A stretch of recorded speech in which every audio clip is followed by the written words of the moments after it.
Hello. So here I am. I recently did a blog post on the fear of going live. And normally I would post my blog to my Facebook page, give you guys a chance to click through, which I still will do. You can still go read it. So I'll put it on the page here shortly. But I figured what better way to talk about the blog than to do a Facebook Live video. The whole purpose of the blog was the fear of going live. So I wanted to come on here and directly do a live video to talk about overcoming that fear. Some tips, some ideas, things that you can do to help you get out there. Facebook Live is something that has just become huge. Live video in general. There's Facebook Live and Instagram has a live now. YouTube is working on some live options. But the big one right now, of course, is still Facebook Live and the others. There's the apps, Periscope. Facebook live video in general was something that has evolved over the last couple years and really taken off. It started with Meerkat, which is no longer even here. Hello, if you're on, say hi. Tell me who you are, where you're watching from, and if you have any questions, ask away. But the live videos originally started with Meerkat, with an app, uh, as far as where they really took off. And it didn't last, unfortunately, but Periscope is still here, which is another app that's still around. But the big one, the one we see, the one that's being used the most, of course, is Facebook Live. There's so much that can be done with it. There's so many ways to promote it, to boost it, and ways to repurpose that content when it's out there. So, some of the things that people really struggle with on doing a live video is the fear of getting behind the camera. Totally understand. We are all our own worst critics. We are intimidated or scared to put ourselves out there. We don't like the way we look or we don't like the way we sound. I absolutely hate the way my own voice sounds. I don't think it sounds as bad as I feel it does. I really hope it doesn't. But we are our own worst critics. So, uh, getting out there and really just putting yourself forward is a really good way to make your page and your content stand out. It's tough. You just have to turn that camera on. I say it's like ripping a band-aid off though. Once you rip it off, it becomes a little easier. Each video becomes a little better. Your quality becomes a little better. It's one of those things where, and you will hear things that you will absolutely hate, and you're gonna go, I said that. I really said that, but or I had too long of a pause, or I couldn't get my thoughts together.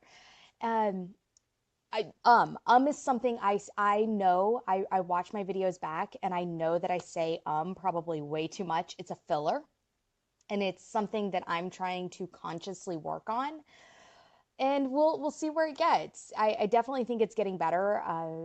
As I say, I watched some of my first early videos back, and that was something that I mean, it was just the whole video all the way through was So it takes practice, and some of the things that some of the tips to help you really evolve your evolve your, I'm going to hear it every time I say it now, that really help you evolve your videos and help you grow. uh, Practice, practice. The more you practice your videos, the better you're going to get at them. The more you do them, the better you're going to get at them. It's you're going to become more comfortable. You're going to become more aware of your surroundings, of um, the words you're using, the way you're putting yourself out there, and just becoming more okay with turning that camera on and saying, you know what, I'm going to do it. It's not going to be the end of the world if it's not perfect, because that's the beauty of live video and social media is it is real. It is you. It's sitting here and talking to you. And So one of the other things, like I said, watch your videos back. Watch them, watch them, watch them. And I hate watching my own videos. So not only do I hate the way that I sound and feel, I hate watching my own videos. But by watching my own videos back, I'm hearing those words that I say a lot. I'm catching things that I might do. I might, find that I moved my hair back too many times during the video. And that's something that I need to consciously work on is, not playing with my hair or not saying a bunch. So it's those little things that you will begin to pick up on and you'll get stronger at not saying as much, and you'll really consciously try to work on that. And over time, you will get better at adapting those things out. Now, am I never going to say the word again? Of course not. It is a filler word. It's something when you're trying to collect your thoughts that it kind of helps pull those thoughts together. But if I'm not saying it every other word or every phrase, then it's something that I've been able to grow and get better at. Then one of the things, and if you kind of see me looking over, I'm collecting I have notes by me. So one of the things is to create a script and practice that script. If you're just really not ready to get out and get all of those thoughts, sometimes you will just be able to sit in front of the camera and just spew it all out. There's going to be times where you're going to need notes next to you, and it's okay to glance over at those notes. Write a script out, practice your script, read it a few times, then take from that script and grab bullet points and read off of those bullet points to make sure that you have covered everything you wanted to talk about in the video. It's easy to turn that video off and go, shoot, I wanted to mention that. And there's really not a way. I mean, yeah, you could turn another video on and go, hey, I forgot. But it's easier if you just have those bullet points and you go down your list and make sure that you've covered every single one of those items while you're doing it. Then talk to the camera as if you're talking to your friends, as if you are, I'm sitting here at the camera, I have a chair across from me, and my friend Jen is sitting in the chair, and we're just having a conversation. Talk to the camera as if it's not a camera. And you'll feel more relaxed, you'll feel more comfortable, you'll feel less like that it's staged, that it's being recorded. It's going to feel more natural and more comfortable. And over time, it's going to be one of those things where you're going to really see an improvement in your videos and in how they come across to everyone.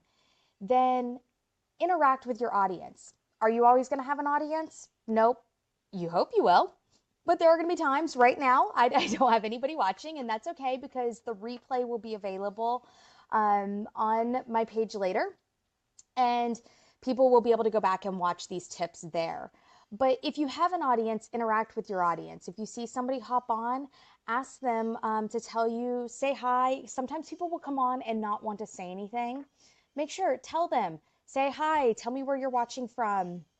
If they ask questions, answer their questions. Interact with them, get them involved in the conversation. The awesome thing about Facebook Live is it can be a two-way conversation. It doesn't just have to be you talking the whole time. As people interact with your video, you can talk back to them. My son was at camp this week, and their camp group did tons of Facebook Live videos, and they were awesome. And they told the kids, mom and dad are at home watching, make sure to say hi. And the kids would say hi, and we'd all say hi back. And you'd see a kid that would walk by that his or her parent had said hi. And the camp leader, whoever had the camera at the time, would say, hey, Aiden, your mom said hi, or Cameron, your mom said hi. And so then they would turn around and say hi back. And it really added that neat interaction. They had prizes for the kids if the parents said something, typed in a certain phrase in the kid's name. The first parent to do that, the kid would get a prize. So there was a really fun way, even in that situation, of getting the audience to interact with the videos. And it provided a way to, what's the way to put it? Provided a way to communicate and to participate with your child while they were at camp, even though you were here.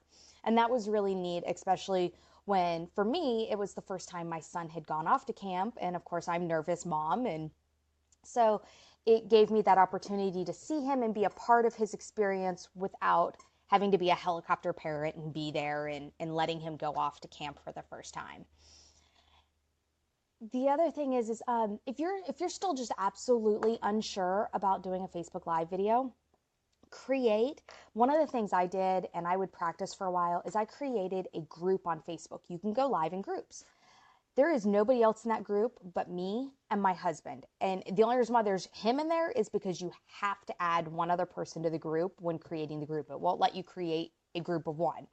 So you have to have at least one other person. So I threw my husband in there and I would go in there and turn on Facebook Live and record live videos, talk to the live camera, interact with it, practice my script, and then turn it off. Go back and watch it. And this way, it is a video that nobody else is seeing. It's not public. And it gives you the opportunity to get comfortable behind the camera without having to be live. The other thing you can do is just turn your camera on your phone, record a video. And when you record that video, after you're done, hit the stop recording button and you can then watch it back and see how you did, see how you sounded. Don't be so critical on yourself though. You're going to critique so many things that you hear. You're going to critique the words you said, your voice, the way you looked, but know that you don't have to be so critical. It's not perfect. This isn't the bar exam to be a lawyer. It's Facebook Live. And we're all human. And we all do silly things that are not perfect. And that's one of the awesome things about it is it's just real. It's just you talking. It's you interacting with your audience and getting your message across, whatever your message is. And the thing is you don't have to just be a person or a business or feel like you're the right business for Facebook Live. There is literally an opportunity for everyone to go live. If you are a church, you can do your sermons, you can do your messages. If you're a retail establishment, you can do a tour of your showroom. You can do a product demonstration. Hello, if you're on, say hi, tell me where you're watching from.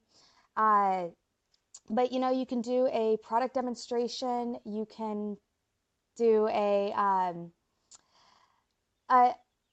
Q&A with your customers. You can explain a new product, a do-it-yourself cleaning method if you're a services company, but there's something minor that people can do to help maintain their product that doesn't necessarily need you to come out. You can do a demonstration of that sort. You can get out and just do a meet the staff type of video, walk through your office. There are so many opportunities. Realtors, you can do a live video of a house you just put on the market for a client to show people a walkthrough live demo of your building. But I mean, your options are endless. No matter what your business is, there is some sort of opportunity for Facebook Live to be there and to provide the services for your business that are going to help grow your business, help promote your business, and help put your name out there and just be seen more. And the great thing about Facebook Live videos is not only are they just live for you or for your audience and when you're live, but after you're live and you turn them off, they're still going to be there in your library. So even if you don't have anybody watching back, you're going to still have the library there where people can come and view the video at a later time, which is really great and it provides a great resource. The other thing you can do is repurpose that content. In my case, this time I wrote a blog first and then I went live. But there's some cases where you might go live and then you can take that live content that you talked about and repurpose that into a blog. You can repurpose that into a Twitter post, an Instagram post. You can take your live video and save it and then put it on YouTube. So there's so many different ways that you can repurpose the content and get maximum value out of what you're doing. So Like I said, it's one of those things where you're just going to have to rip that band-aid off. It's tough. Live video can be so scary, and we are just so critical of who we are and how we sound, and we're always afraid of the camera. You know, there's always something that you can find that you don't like about yourself or the way you sound, or that just adds to that fear. But seriously, rip that band-aid off and you're going to be good. Go live, practice, get your first videos out there, and see what it does for your business and for your engagement, because you're going to be amazed at how easy it is to watch that engagement on social media grow because of live video. So if anybody has any questions later, put them in the comments. I will answer anything I can. I'm going to put the blog post up that this relates to, and that way you can see this. I'll also embed this into the blog, so if you get to the blog but not to the video, you'll get it that way. And like I said, you know, that's that whole repurposing thing. Like I said, I already had the blog written, and I decided to do the video instead of just posting the blog, so I'll embed this later. And it's that whole circular way of getting the maximum use out of your content. And if you're on watching, say hi, tell me, you know, who you are, and if you have any questions, ask. But really, there's nothing to be afraid of. And the beauty of it is if you get to the end and this video is just absolutely horrible and you were just miserably unhappy with it, you can still delete it. I don't recommend that though. I recommend going with it, putting it up, keeping it out there, and just repurposing that content and seeing what it does for you and seeing how it grows. I think you'll be pleasantly surprised at the engagement that live video gets over just standard content that you can post on your page. So that's it. That's all I have for you. And go back, watch the replay, and you'll kind of see the whole thing that I talked about, the tips that I have for getting over live video. And I know there's so many more tips that I could have put in there, but I wanted to keep it somewhat condensed and not just keep it a full long lesson. Have a great day, and I will talk to you soon, and I'll be back on live, so stay tuned. You can turn on notifications for live videos, and that way you'll know when else I'm going live. Other tips and tricks I'll have for who knows what next. Thanks. Bye.